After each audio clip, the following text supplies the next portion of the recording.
Yes, my viewers, what will happen on the month of February, March, and April? This is what I saw. On the month of February, kutakuwa na sijui niite vandalism ama hacking, something like that. Kutakuwa na hacking ya mitambo, kwa sababu niliona network cables zikiharibiwa, na vile vile nikaona IP addresses zikifutwa.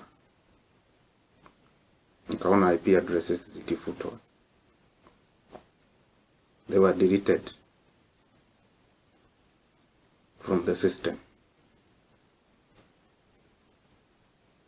So ni kitu ambacho huenda kitalete hasara kubwa katika taifa letu.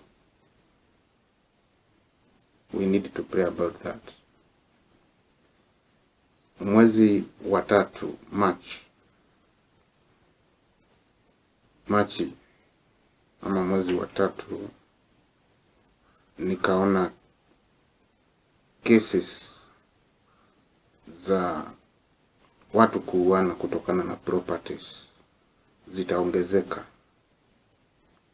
Watu kuuana kutokana na properties. We also need to pray about that. Vile vile kutakuwa na expose ya watu fulani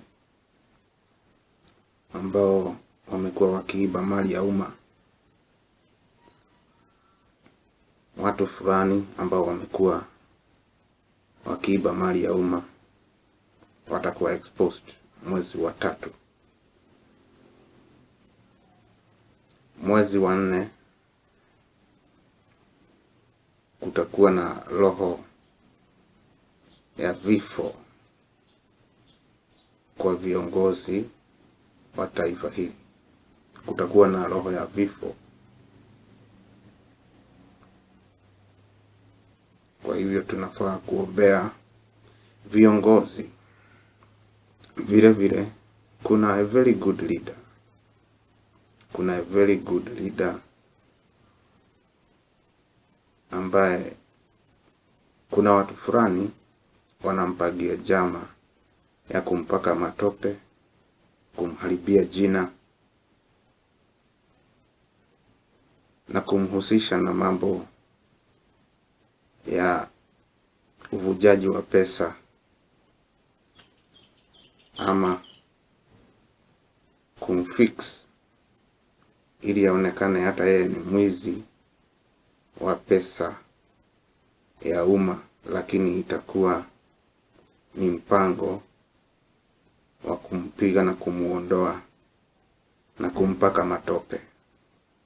Hiyo ni mwezi wa 4. So we need to pray about that. Yes, we need to pray about that. Vile vile huo mwezi wa 4,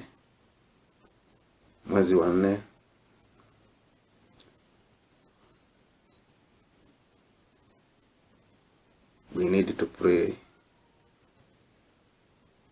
for the ODM leader, current leader, Oburu Odinga. Something is about to happen on that month of April. Tumuombee Oburu Odinga huo mwezi wa 4. May God bless you all. In the mighty name of Jesus. Thank you, viewers. Till next time. Bye-bye.